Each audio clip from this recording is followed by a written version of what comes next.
아버지, 오늘도 저희를 예배의 자리로 불러주셔서 감사합니다. 구약의 여러 제사를 보면서 하나님은 사람이 어떻게 살든지 개의치 않으시는 분이 아니시며 사람이 죽게 돌아오기를 기뻐하시고 그 길을 알려주시기를 기뻐하시는 분임을 알게 됩니다. 죽게 나아갈 길을 저에게 열어주셔서 감사합니다. 우리의 어떤 죄도 어떤 회방도 죽게 나오기만 하면 사하시는 은혜가 주어져 있음을 알고 그 은혜를 누리고 그 은혜에 합당하게 사는 자들에게 도와주소서. 그 은혜를 알고 예수님을 의지하여 모든 일에 시시로 죽게 나가게 하소서.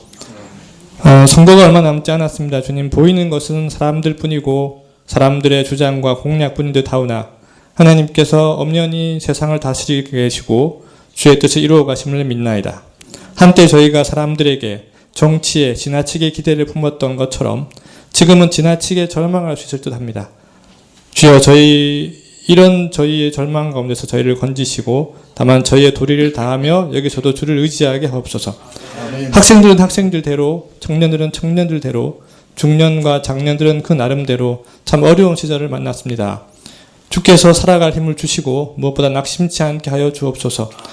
그리고 영육간에 살리시는 주의 은혜를 허락하여 주옵소서.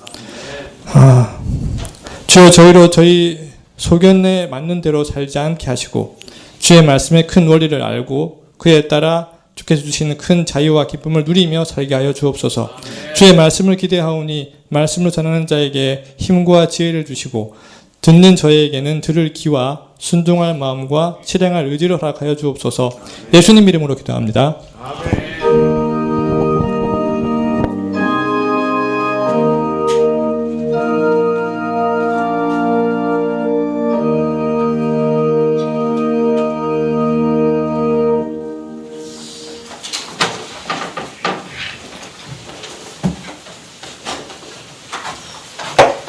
예, 말씀은 계시록 5장 7절부터 13절 말씀입니다.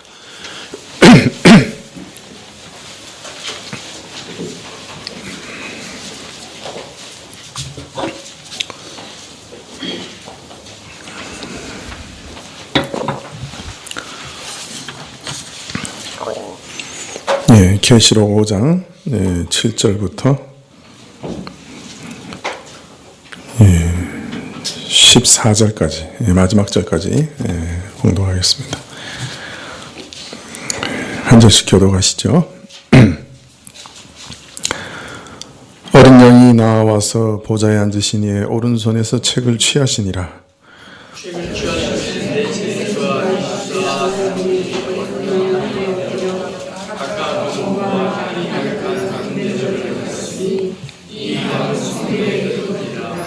새 노래를 노래하며 가로되 책을 가지고 그 인봉을 떼기에 합당하시도다. 일찍 죽임을 당하사 각 족속과 방언과 백성과 나라 가운데서 사람들을 피로 사서 하나님께 드리시고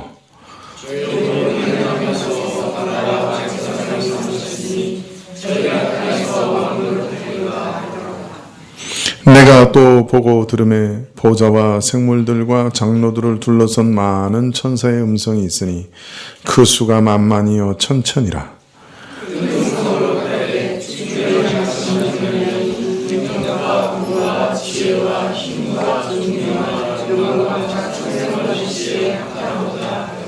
내가 또 들으니 하늘 위에와 땅 위에와 땅 아래와 바다 위에와 또 그 가운데 모든 만물이 가로되 보좌에 앉으신 이와 어린 양에게 찬송과 존귀와 영광과 능력을 세세토록 돌릴지어다 하니 내 생물이 가로되 아멘 하고 장로들은 엎드려 경배하더라. 아멘.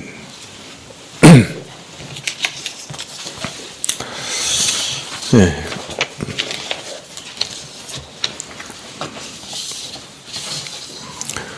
네, 4장은 보좌 주변에서 하나님을 수종드는 하늘의 신령한 존재들을 묘사하면서 온 세상을 다스리시는 하늘의 어전회의를 우리에게 묘사하고 있습니다. 네 생물과 24장로들은 동시에 통치의 영광을 밤낮 없이 찬송하고 선포하고 있으며 또한 내생물과 24장로들은 하나님의 통치에 참여하고 있습니다. 성령께서도 하나님의 보좌 앞에서 그 통치의 권능과 영광을 비추시고 계시지요. 5장은 보좌에 앉으신 이의 오른손에 있는 책을 주목하는 것으로 시작합니다. 이 책은 하나님의 통치 계획과 그 비밀이 기록된 책인데 7인으로 봉해져 있었습니다. 이 말은 하나님께서 역사 속에서 시행하시는 그 뜻과 계획이 사람에게는 알려져 있지 않고 근본적으로 7중으로 인봉된 비밀이다 하는 것을 알리시는 것이죠. 그리고 이어 힘센 천사의 외침 속에서 하늘에서나 땅에서나 땅 아래서나 이 역사의 비밀을 열어 펼칠 존재가 하나도 없다 하는 것이 확인됩니다. 천지만물의 흥망과 정세를 그 존재의 의미와 가치를 결정하는 이 비밀을 열어서 펼칠 자가 아무도 없는 것이죠. 이런 절망적인 사실 앞에 사도 요한은 크게 통곡합니다. 그러나 그때 24장로 중 하나가 이르되 그리스도께서 바로 죽임을 당하신 어린 양께서 그 인을 떼시기에 합당하다 그렇게 알려줍니다. 이 말씀에 이어 요한은 어린 양이 보좌와 내 생물 가운데 그리고 24장로들 가운데 서 계신 광경을 보게 되죠. 이것은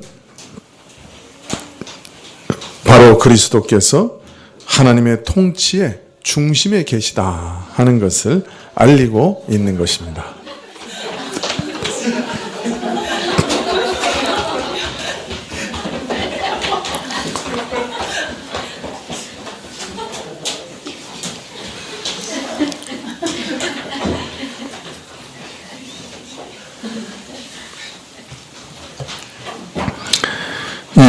그리스도께서 하나님의 통치 보좌와 이 통치에 수종되는 모든 존재들 가운데 계시다고 하는 것은 예수님께서 바로 하나님의 통치의 중심에 계신 분이다 하는 것을 알리고 있는 것이죠. 또 그리스도께서는 7뿔을 가지셨다 하므로 죽기까지 아버지께 복종하신 예수님께서 하늘에서 얻으신 권세가 지극히 높고 강하고 완전한 권세다 하는 것을 우리에게 알리시고 있습니다.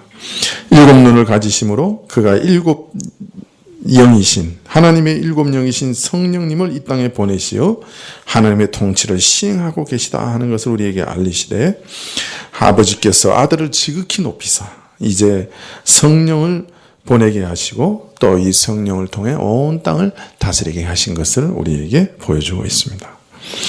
오늘 5장 7절에 드디어 어린 양이 나와서 보좌에 앉으신 이의 오른손에서 책을 취하는 장면이 나오는데요. 7중으로 인봉된 역사의 비밀을 예수님께서 이제 아버지의 손에서 취하시고 그것을 이제 열어 이 땅에 계시하실 뿐 아니라 계시하시는 것으로 그치는 것이 아니라 그 역사 자체를 이 땅에서 펼쳐내실 것을 오늘 보여주고 있습니다. 5장 8절에 보면 책을 취하심에 네 생물과 24장로들이 어린 양 앞에 엎드려 각각 검은고와 향이 가득한 금 대접을 가졌으니 이 향은 성도들의 기도라. 이 중대하고 위대한 순간 네 생물과 24장로들은 어린 양 앞에 엎드려졌습니다. 그런데 어린 양이신 그리스도께서 역사의 비밀을 여시는 바로 그 중요한 순간에 네 생물과 24장로들이 엎드려 경배한 것을 말하면서 매우 흥미롭게도 저들이 검은고와 향이 가득한 금 대접을 가진 것도 동시에 말하고 있습니다. 왜 이 순간에 저들이 검은고와 금 대접을 가진 것을 꼭 말해야만 했을까요? 왜 이 중요한 순간에 검은고와 금 대접이 등장하는 것일까요? 예수님께서 역사의 비밀을 떼시고 그것을 역사 속에 펼치는 일에 있어서 이 검은고와 금 대접이 매우 깊은 연관이 있다, 관계가 있다 하는 것을 이것은 암시하는 것이라고 볼 수밖에 없습니다. 만약 이것이 아무 상관이 없다면 이 역사적 순간을 묘사하는데 왜 검은고와 금 대접이 등장합니까? 마치 사족같이 왜 덧붙여 놨습니까? 그렇다면 이유가 없는 일이 아니라고 하면 이 검은고와 금대접은 이 예수님이 이제부터 시작하실 그 우주적인 통치와 매우 밀접한 어떤 연관이 있다 하는 것을 보여주고 있는 것입니다. 암시하고 있는 것입니다. 지난 시간에 말씀드리기를 검은고는 아낌으로, 검은고를 가졌다고 하는 것은 그들이 하나님을 찬송하는 역할을 맡았다 하는 것을 가리키는 것이라고 말씀드렸습니다. 먼저 이것은 어린 양께서도 찬양과 기도를 받으시기에 합당한 분이라고 하는 것을 드러내는 것입니다. 성자는 성부와 동등하시다 하는 것을 암시하는 것이죠. 왜냐하면 4장에서 성부께 드려진 찬양과 경배가 5장에서는 성자에게 이제 드려지고 있기 때문입니다. 성자께서는 우리 찬양과 기도를 들으시는 참 하나님이시다 하는 것을 오늘 말씀에서 그림처럼 보여주고 계신 것이죠. 또 이것은 그리스도께서 앞으로 이 세상의 역사를 이끄시고 통치하시는 모든 일로 인해서 성도들의 찬양과 경배를 받게 되실 것이다 하는 것을 암시하는 것입니다. 그리스도의 이 모든 통치는 성도들의 찬양과 그리스도를 향한 영광을 만들어낼 겁니다. 예수 그리스도의 통치를 보면서 성도들은 찬양하지 않을 수 없는 것이죠. 그 통치를 주관하시는 예수님께 영광을 돌려드리지 않을 수가 없는 거예요. 그의 지혜와 권능이 온 세상에 드러나고, 그래서 그리스도께서는 하늘과 땅의 모든 경배와 영광을 이제 받으실 겁니다. 그리고 동시에 이 검은고는 성도들의 경배와 찬양 그리고 예배가 성도들에게 얼마나 중요한 일인가 하는 것을 보여주고 있습니다. 성도들이 행하는 모든 일에 사실은 그 정점에 성도들의 찬양과 예배가 있다 하는 것을 알려주고 있습니다. 성도들이 행하는 가장 고귀한 행위가 무엇인가? 성도들이 하나님께 드릴 수 있는 가장 고귀한 것이 무엇이냐? 그것은 바로 그 입술로 드리는 예배와 찬양이다 하는 것을 우리에게 말씀하고 계시는 것이죠. 지난 시간에 찬양의 의미와 중요성에 대해서는 어느 정도 말씀을 드렸습니다. 자, 오늘 말씀에서는 검은고에 이어 또한 금대접이 등장합니다. 성도들의 기도를 뜻하는 향이 가득 담긴 금대접이 오늘 또 등장하는데요. 이것을 무엇을 의미하는가 하는 것을 이제 생각할 때 조금 이해하기가 까다롭습니다. 다만 금대접은 하나님을 섬기는 데 사용하는 성소의 기구였습니다. 거기 무엇을 담아서 하나님께 드리는 그런 그릇이었던 것이죠. 그러니 24장로들이 금대접을 가졌고 성도들의 기도인 향이 거기 가득하다고 하는 것은 교회가, 24장로는 교회를 대표하는 것이라고 했죠. 교회가 지금 하나님께 금대접이 가득한 기도를 드리고 있다 하는 것을 말하고 있습니다. 그 금대접에 가득한 향은 누구에게 드려지는 거예요? 여호와 하나님께 드려지는 것이죠. 이것이 지금 역사의 비밀이 밝혀지는 극적인 순간에 등장했다고 하는 것은 또한 매우 의미 깊은 일이라고 할 수 있습니다. 자, 우선 성도가 하나님께 드려지는 기도가 어디에 담겨 있다고 말하고 있습니까? 성소에 사용되는 아주 귀중한 그릇인 금대접에 담겨 있습니다. 성소의 기도를 왜 금대접에 담았을까요? 너무 당연하죠. 귀중한 거니까요. 가치 있는 것이니까요. 그래서 그것을 담는 것도 가장 가치 있는 그릇에 담은 거예요.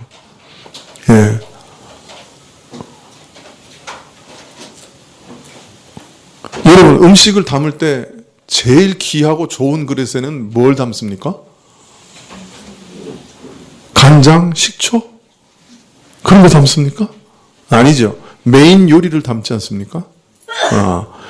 금대접에 성도들의 기도를 담았다 하는 것 자체는 이 향연과 같이 하나님께 올라가는 그 기도가 하나님 앞에서 얼마나 귀중한 것인가, 가치 있는 것인가 하는 것을 암시하는 것입니다. 그걸 눈으로 보여주는 것이라고 할 수 있습니다. 성도가 드리는 기도가 마치 향을 사르는 것 같이 하나님 앞에 향기로워서 하나님께서 받으실 만한 것이요, 하나님께서 그것을 아주 귀중하게 생각하고 계신다. 그래서 천국에서 그것을 금대접에 담아가지고 하나님께 드리고 있다. 이 기도의 귀중성을 이처럼 아름다운 그림으로 표현할, 이보다 더 아름다운 그림으로 표현할 수 있겠습니까? 그죠? 기도는 그만큼 가치 있는 것이다. 그렇게 보여주고 있는 것이죠. 이 계시록은 사실은 우리가 익히 아는 내용들을, 그죠? 이렇게 아주 그림처럼 우리에게 보여주고 계시는 거죠. 네. 마태복음 18장 18절에 보면 아주 중요한 말씀이 나옵니다.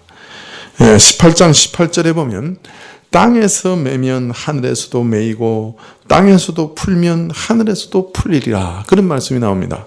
우리 18장 15절부터 20절까지 한번 읽어보실까요? 마태복음 18장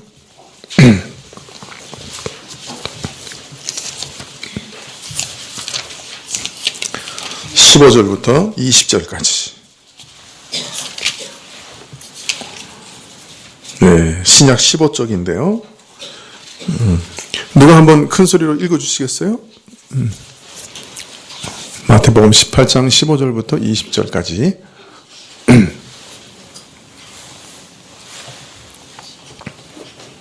15절부터 20절까지. 예. 내 형제가 죄를 범하거든 가서 너와 그 사람과 만상대하여 건너라. 만일 들으면 내가 내 형제를 얻은 것이요 만일 듣지 않거든 한두 사람을 데리고 가서 두세 증인이 입으로 말마다 증찬케 하라. 만일 그들의 말도 듣지 않거든 교회의 말하고 교회의 말도 듣지 않거든 이방인과 세리와 같이 여기라. 진실로 너희에게 이르노니 무엇이든지 너희가 땅에서 매면 하늘에서도 매일 것이요 무엇이든지 땅에서 풀면 하늘에서도 풀리리라. 진실로 다시 너희에게 이르노니 너희 중에 두 사람이 땅에서 합심하여 무엇이든지 구하면 하늘에 계신 내 아버지께서 저희를 위하여 이루게 하시리라. 두세 사람이 내 이름으로 오는 곳에는 나도 그들 중에 있느니라. 아멘. 예. 마태복음 18장 18절 바로 앞절 15절과 10에서부터 17절까지는 교회 징계와 권징에 대한 말씀이 나옵니다. 하나님께서는 교회에 권징의 권위를 주셨죠. 계속해서 권면해도 듣지 않는 사람은 나중에 교회에다가 얘기하고, 교회의 말도 듣지 않으면 이방인처럼 여기는 그런 징계, 권징을 행하도록 하신 것입니다. 교회에 범죄한 사람들은 교회가 교제를 끊어버리면, 그런데 어떻게 한다고 말씀합니까? 이방인처럼 여기면 하나님께서는 어떻게 여긴다고 그러십니까? 땅에서 매면 하늘에서도 매이고 땅에서도 풀면 하늘에서도 풀린다. 그럼 어떻게 되는 거예요? 교회가 징계해서 이방인처럼 여기면 하늘에서도 똑같이 하나님께서 저를 이방인처럼 여기신다는 거예요. 하나님께서도 저에게 교제를 끊어버리신다는 거예요. 만약 교회가 그에게 교제를 끊어 교회 바깥으로, 그죠? 출교하면 하나님께서도 교제를 끊어버리신다는 거예요. 그래서 사단에게 내어주고 사단으로부터 고통을 받게 하시고, 그래서 그 고통 속에서 자기를 돌아보고 회개케 하시는 것이죠. 그래서 교회가 이제 그가 회개하는 것을 보고 징계를 풀면 누구도 교제를 회복해 주신다고요? 하나님도 교제를 회복하신다. 그렇게 얘기해요. 그래서 19절과 20절에 보면 교회가 기도하면 하나님께서 두세 사람이 합심해서, 그러니까 교회가 주여 이 사람을 징계해 주옵소서. 그러면 어떻게 해? 그 기도를 응답하시고, 만일 교회가 이 징계를 이제 풀어 주옵소서라고 기도하면 어떻게 해? 하나님도 그렇게 하신다는 거예요. 두세 사람이 내 이름으로 모인 것에 나도 함께 있고 그들의 기도를 내가 들으리라. 그렇게 말씀하십니다. 자, 그런데 이 말씀을 가만히 생각해 보면 좀 이상한 데가 있어요. 사실은 하늘에서 매면 땅에서 매고 하늘에서 풀면 땅에서 풀어야 이게 맞는 말인데 이게 지금 거꾸로 돼 있죠. 그죠? 네. 땅에서 매이면 하늘에서 매이고 땅에서 풀면 하늘에서 풀린다. 이렇게 돼 있어요. 자, 하나님의 뜻이 이 땅에서 매이고 풀리는 우리 기도에 달려 있다 하는 것을 의미합니다. 그러니까 우리의 기도가 이렇게 중요한 것이죠. 여러분 이런 것을 한번 생각해 보셨어요? 우리의 기도가 이렇게 중요하다. 네, 지금 어린 양이 역사의 비밀을 기록한 그 책을 취하시는 순간에 교회는 금 대접에 가득한 기도를 가졌다고 말씀합니다. 우리는 하나님께서 오직 그가 기뻐하시고 그가 정하신 뜻대로 행하시며 이런 절대적인 주권에는 어느 누구도 개입할 수 없다는 것을 7중으로 봉인된 책을 통해 이미 확인한 바 있습니다. 그런데 이렇게 강조하면 자칫 오해해서 하나님의 이런 절대 주권 앞에서는 사람의 역할, 특히 그의 사정이나 그가 바라고 구하는 호소나 강구조차도 아무런 의미나 가치가 없다고 생각되기 쉽습니다. 하나님께서 다 결정하시고 다 하시는데 우리가 기도한들 무슨 소용이 있어? 하나님께서 뜻대로 다 하시는데 우리가 아무리 부르짖어 봐야 무슨 소용이 있나? 부르짖으나 마나 하나님이 그 뜻대로 다 하실 것 아닌가? 이런 오해를 하기 쉬운 거예요. 자, 그런데 어린 양이 책을 취하시는 것과 동시에 성도들이 드린 기도가 가득한 금 대접이 함께 보이는 것은 매우 중요한 뜻을 함유하고 있습니다. 이것은 성도의 부르짖는 기도가 하나님의 통치와 절대로 무관하지 않다 하는 사실을 보여주고 있는 것이죠. 하나님께서 오직 그 원대로 모든 것을 역사하시는 그 주권적인 통치에 있어서 성도가 그 사정과 소원을 담아 아뢰는 기도가 무의미하지 않다, 어떤 역할을 하고 있다 하는 것을 암시하고 있는 것이에요. 사실 하나님께서 그의 뜻대로 호리도 틀림없이 이루어 가시는 것이 사실입니다. 그러나 그런 하나님의 절대적인 통치가 동시에 우리의 소원을 간절히 아뢰고 은혜를 구하는 간절한 기도를 배제하는 것은 아니라는 거예요. 아니, 오히려 우리의 기도가 하나님의 통치에 적극적으로 참여하는 방식이요, 수단인 것입니다. 하나님의 절대적인 주권과 우리 소원과 간구는 항상 함께 가는 거예요. 그걸 오늘 보여주시는 거예요. 이해되세요? 우리는 하나님이 절대적인 주권 가지고 다 결정하시고 하나님 혼자 다 해버리시면 우리의 어떤 의지나 우리의 소원이나 우리의 간구는 아무런 소용이 없지 않는가? 이건 논리적인 귀결이잖아요. 그죠? 누구나 그런 의문을 품게 된단 말이에요. 근데 오늘 이 절대적인 주권을 선포하시는 7인으로 봉인된 이 책이 펼쳐지는 그 순간에 이 금대접에 가득한 성도의 기도가 등장한다는 것은 하나님의 이 절대적인 주권이 이 땅 역사 가운데 펼쳐지는 것과 성도의 기도는 무관한 게 아니라는 거예요. 이 둘은 함께 같이 가는 거란 말이에요. 그걸 오늘 이처럼 그림처럼 보여주고 계신 거예요. 자, 그러면 어떻게 함께 가는 겁니까? 어떻게 하나님의 절대적인 주권과 기도는 함께 갑니까? 그것을 그 비밀을 우리가 다 알 수는 없습니다. 우리는 그걸 다 알 수 없어요. 예. 그러나 어떤 분이 그 비밀을 이렇게 한마디로 말씀하셨어요. 하나님께서는 무한한 자유를 가지신 분입니다. 그러나 우리의 기도에 철저히 속박된 것처럼 우리의 기도를 따라서 일하시기를 원하십니다. 그 방법을 하나님께서는 스스로 선택하셨습니다. 뒤집어 말한다고 하면 더 정확하게 말한다고 하면 하나님께서는 우리로 먼저 기도하게 하신 다음에 우리 기도에 응답하셔서 은혜를 베푸신다 하는 말씀입니다.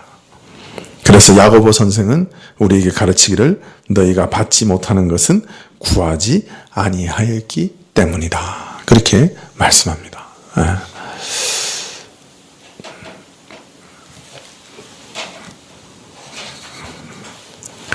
에스겔서에 보면 에스겔 36장 37절에 나 주 여호와가 말하노라 그래도 이스라엘 족속이 이와 같이 자기들에게 이루어 주기를 내게 구하여야 할지라.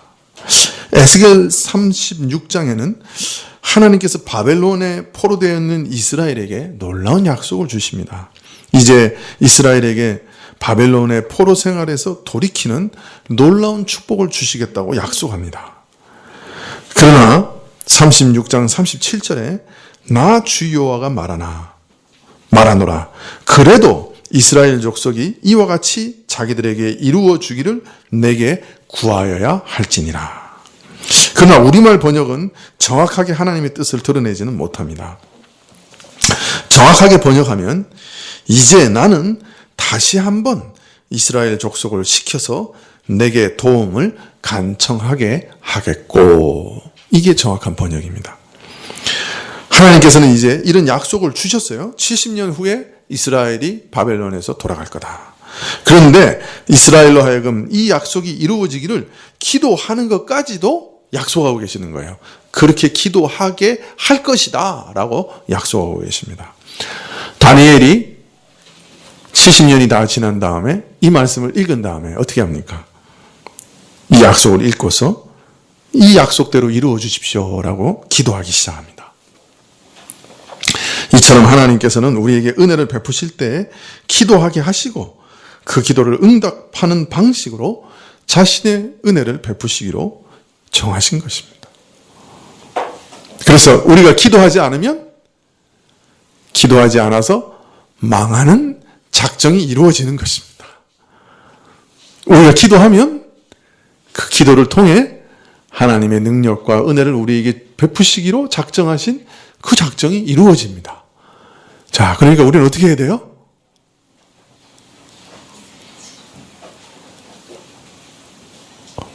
까짓 거 기도 안 하면 하나님이 기도 안 하는 작정을 이루시는 거니까 끝까지 기도하지 말아야 되겠죠? 그런 어리석은 사람이 한 명도 없어야 되겠습니까? 없어야 되겠죠. 출애굽기 2장 23절 이하에 보면 여러 해 후에 애굽 왕은 죽었고 이스라엘의 자손은 고욕으로 인하여 탄식하며 부르짖으니 그 고욕으로 인하여 부르짖는 소리가 하나님께 상달한지라. 하나님이 그 고통 소리를 들으시고 아브라함과 이삭과 야곱에게 세운 그 언약을 기억하사 이스라엘 자손을 권념하셨더라. 하나님께서 이스라엘이 부르짖는 기도 소리를 들으시고 출애굽의 역사를 시작하십니다. 그러나 이 일은 이미 아브라함에게 약속된 일이었어요. 내 자손이 400년 동안 애굽에서 종노릇 할 것이라 이미 예언되어 있었어요. 때가 차면 내가 저들을 거기서 건지리라 약속되어 있었어요. 그런데 이스라엘이 그 때가 참에 부르짖었어요, 하나님께. 그죠? 그리고 하나님께서는 그 소리를 들으시고 그 예언을 기여하시고 드디어 출애굽을 시작하셨다. 그 역사를 시작하셨다. 이렇게 얘기하고 있어요.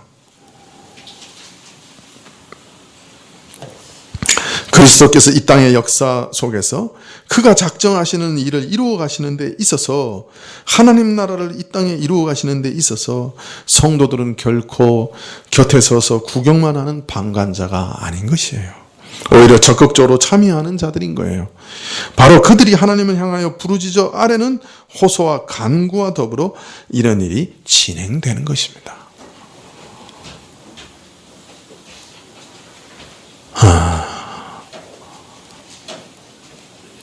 설교를 들으면서 열심히 기도하는 분들도 계시는데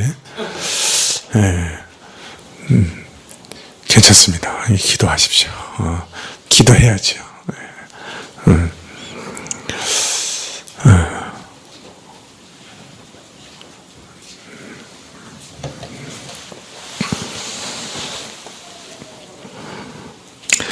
하나님께서는 우리의 기도 없이 혼자 일을 하시면 훨씬 편하실 거예요. 그죠? 우리 기도를 기다릴 필요도 없잖아요. 그냥 혼자 하시면 되죠. 근데 참 기도 없이 일을 안 하시기로 하시니 아마 우리 때문에 지체되는 일도 있을지 모르겠어요. 근데 왜 우리의 기도를 꼭 사용하시겠다고 하시는 걸까요? 그것은 우리를 지극히 높여 존귀케 여겨주시는 겁니다. 기도라는 방편을 통해 역사하시는 것은 우리를 지극히 높이시는 거예요. 네. 우리가 바로 아들의 영광과 특권을 누리게 하시기 위해서 바로 그 친아들인 예수님께서 이 땅 가운데 그 역사를 이루어 가실 때 바로 그 아들인 우리의 기도를 통해 그 역사를 이루어 가시겠다고 작정하신 거예요. 그러니 우리가 얼마나 높임을 받는 것이에요. 존귀하신 외아들께서 그 영광의 계획을 이 땅에 이루어 가시는 그 순간에 하나님께서 택하신 그 아들들의 기도를 들으시고 그 사역을 이루어 가시겠다. 얼마나 놀라운 은혜예요. 사실은 하나님께서 다 하시는 거죠. 우리는 그 수고의 영광과 열매에만 참여하는 거예요. 하나님이 다 하시는 거죠. 기도하는 것도 하나님이 다 능력과 힘을 주시고 소원을 주시고 기도하게 하시고 그리고 또 그 기도를 이루시는 거예요. 그거 다 하나님이 하시는 거죠. 그럼 무슨 말이냐? 이거 비슷해요. 두 교회가 축구를 합니다. 예. 근데 한 교회 목사님은 저처럼 축구를 못해요. 발을 그 대장간에 가서 고쳐도 안 됩니다. 근데 여유로워요. 이 목사님은 항상 골대 앞에 서 있습니다. 왜냐하면 그 교회의 청년들은 축구 천재예요. 그래서 공을 뺏어서 드리블 하다가 자기가 차 넣어도 되는데 공연히 목사님 머리를 향해 차는 거예요. 그 목사님은 머리만 갖다 대면 골인 되는 거예요. 예. 근데 목사님은 머리도 잘 갖다 못 대. 눈 앞으로 지나가도 타이밍을 놓쳐. 발 앞으로 지나가도 헛발질 하는데 그래도 이겨. 왜? 청년들이 계속해서 날려주는 거예요. 그냥 가만히 서 있어도 공이 와서 맞고 들어가. 여러분, 바로 이걸 얘기하는 거죠. 그냥 청년들이 가서 슛하면 수월할 건데, 그냥 골대 앞에서 빈둥거리는 목사님 머리에 맞추려고 수고하는 거예요. 영광은 누가 받는 거예요? 목사님이 받는 거죠. 이게 기도예요, 어떤 면에서.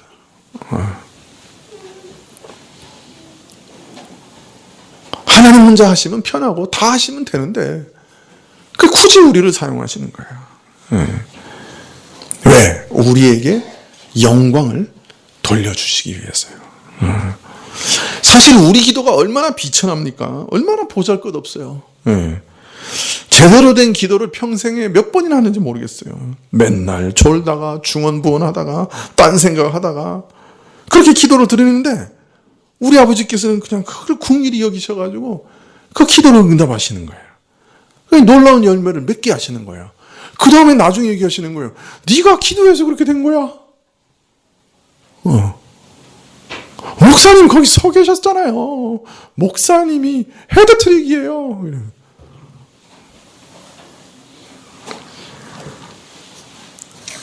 우리 교회는 나 축구 못한다고 끼워주지도 않아요.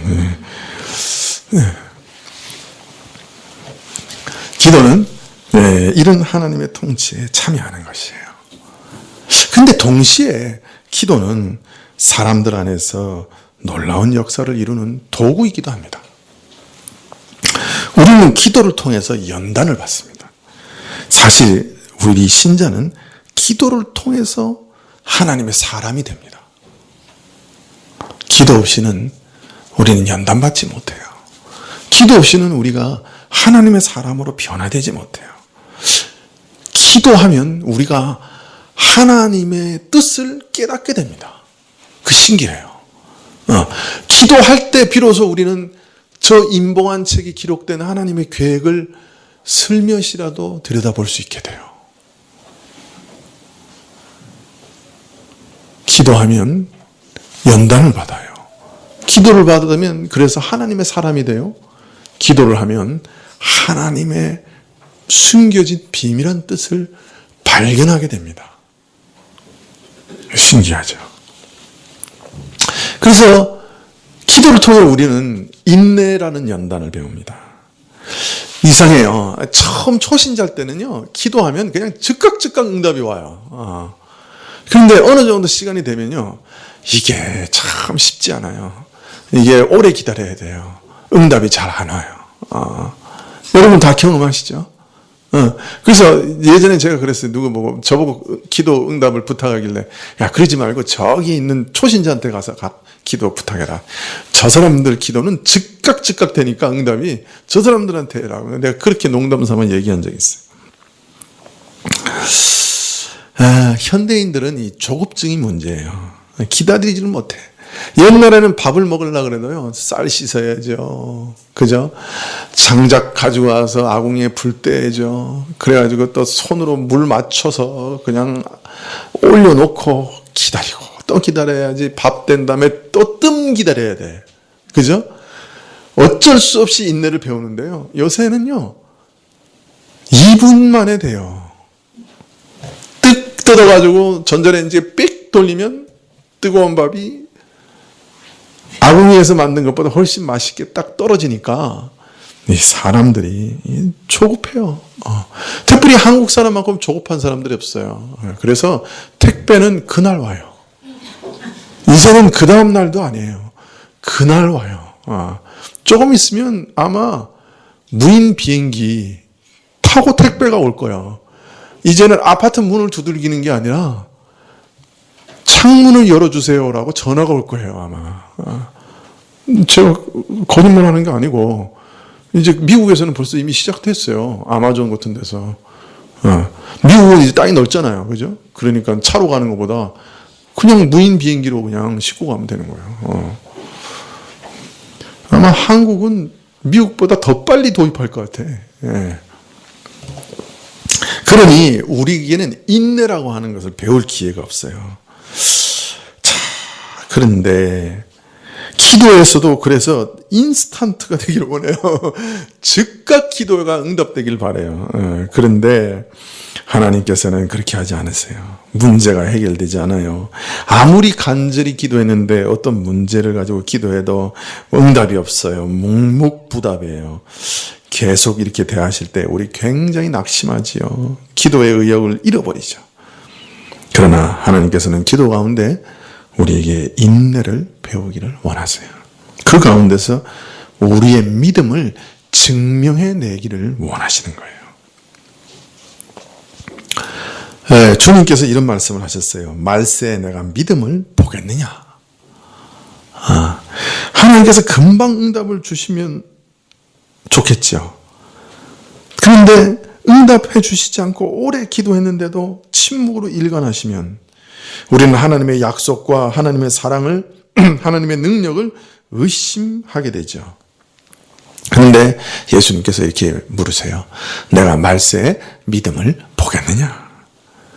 그런 때도 하나님의 약속과 하나님의 사랑을 의심하지 아니하고 하나님을 신뢰하는 자들을 내가 보겠느냐?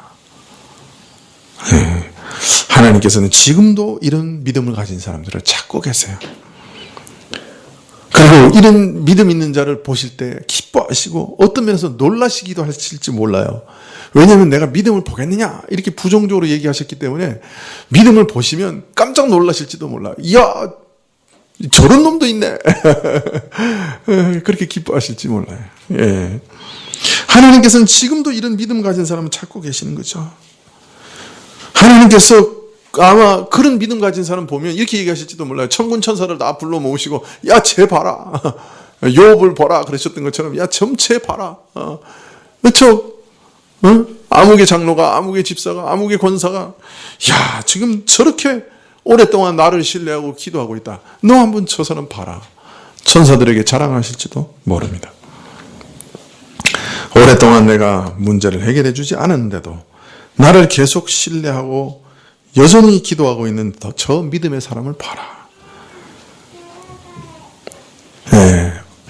어떤 면에서는 우리가 하나님께 응답을 받았다고 감사함으로 하나님께 영광을 돌려드리는 것보다 하나님 앞에서 오랫동안 기도가 응답되지 않는데도 불구하고 하나님을 여전히 신뢰하며 기도한다고 하면 그 믿음을 통해, 그 신뢰를 통해 오히려 우리는 하나님께 더 큰 영광을 돌려드리게 될지도 모릅니다. 믿으십니까? 네. 그래서 신자들에게는 오랜 기다림의 시간이 필요할 때가 있습니다. 그것을 통해 우리 자신의 믿음을 증명해야 될 때가 있습니다. 하나님의 뜻이 분명한데도 어떤 경우 오랫동안 고통스러운 문제를 해결해 주시지 않으시죠. 그래서 우리는 믿음이 연단을 받습니다. 그리고 그것을 통해 우리가 믿음이 자라나게 됩니다. 기다리는 동안 우리가 알지 못하는 놀라운 영적인 유익과 은혜를 우리들에게 안겨주시는 것이죠. 기다리는 동안 우리 갈망은 점점 커집니다. 그래서 은혜가 이루어질 때, 기도가 응답받을 때 그 기도는 더 귀하고 더 값진 것이 됩니다. 그 은혜를 겸손하게 평생 감사하며 살게 하십니다. 그래서 하나님께서는 우리 고통의 문제를 속히 해결해 주시지 않고 기다리시는 경우가 많습니다. 어떤 면에서는 이것이 정상적인 것이에요. 믿음의 연단을 통한 인내를 키우는 기도 생활. 이것은 어떤 면에서는 정상적인 것이에요. 아, 내가 좀 밉보여서 이렇게 응답이 없나? 아, 내가 이렇게 참 하나님 앞에서는 베린 자식인가? 이런 시험을 받습니다, 우리가. 그런데 그것이 다 어떤 면에서는 정상적인 것입니다. 어떤 의미에서는. 그리고 우리는 그러한 기도를 통해서 점점 하나님의 분명한 뜻을 깨달아갑니다. 이 일에 있어서 하나님은 뭘 원하시는가 하는 것을 어떤 때는 섬뜩하릴 만큼 분명하게 깨달아갑니다. 나는 이것이 왜 필요한지 몰랐는데 점점 기도하면서 그것이 왜 필요한지를 알게 되기도 하고요. 어떤 때는 내가 왜 이 기도를 하고 있는지 내 동기가 드러나기도 하고요. 기도하면서 하나님께서 원하시는 새로운 소망과 새로운 계획을 깨달아가기도 합니다.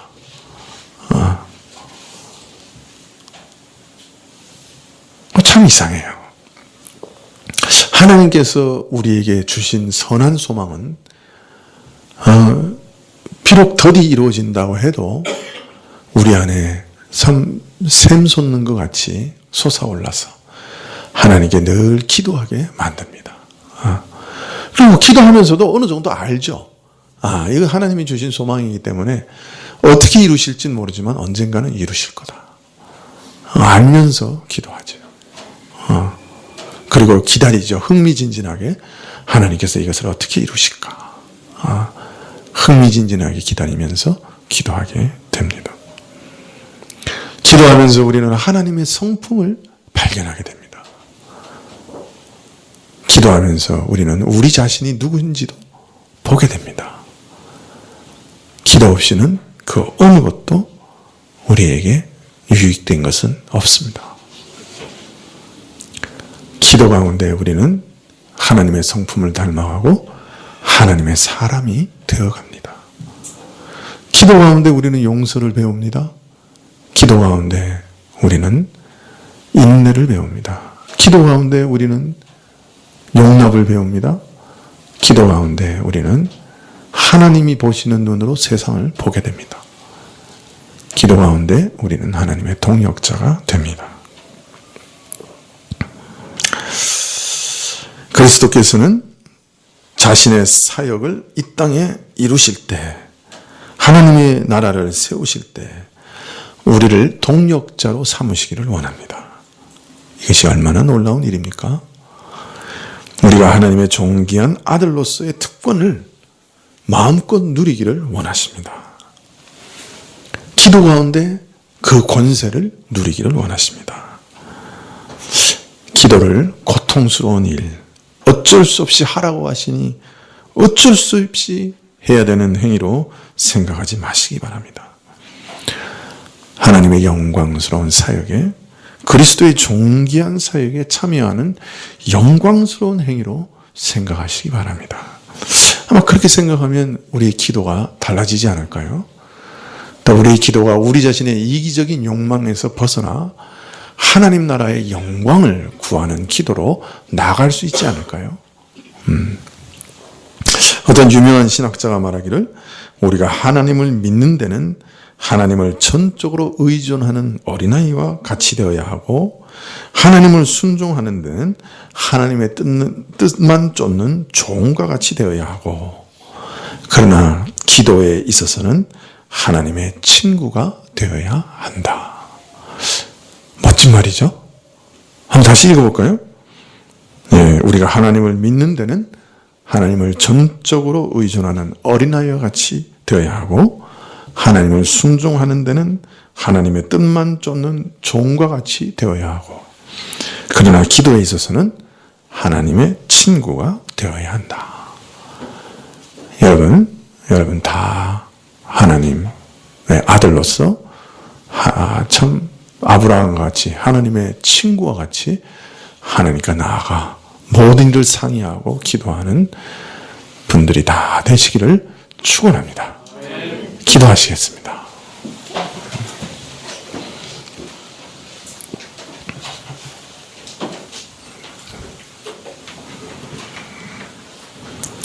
주여, 하나님께서 이 땅의 역사를 베풀고 이끌어 가시는 그 모든 일에 우리 인생의 기도가 함께 가고 또 필수적인 것이고, 우리 인생이 할 수 있는 모든 일 중에 기도가 바로 하나님의 역사에 동참하는 일이라 가르치셨습니다.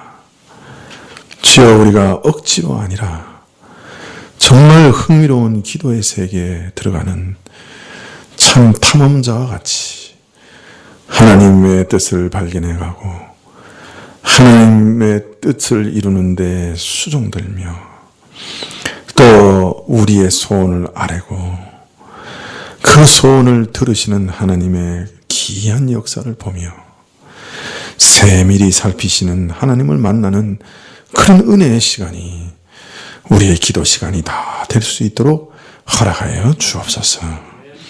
그 기도를 통해 우리가 성화되고, 그 기도를 통해 우리가 인내를 배우고, 그 기도를 통해 우리의 믿음을 증거하고, 그 기도를 통해 우리가 하나님의 사람 되게 하옵소서. 예수님의 이름으로 기도합나이다. 아멘. 하늘에 계신 우리 아버지시여, 이름이 거룩히 여김을 받으시오며 나라의 임하옵시며 뜻이 하늘에서 이룬 것 같이 땅에서도 이루어지이다.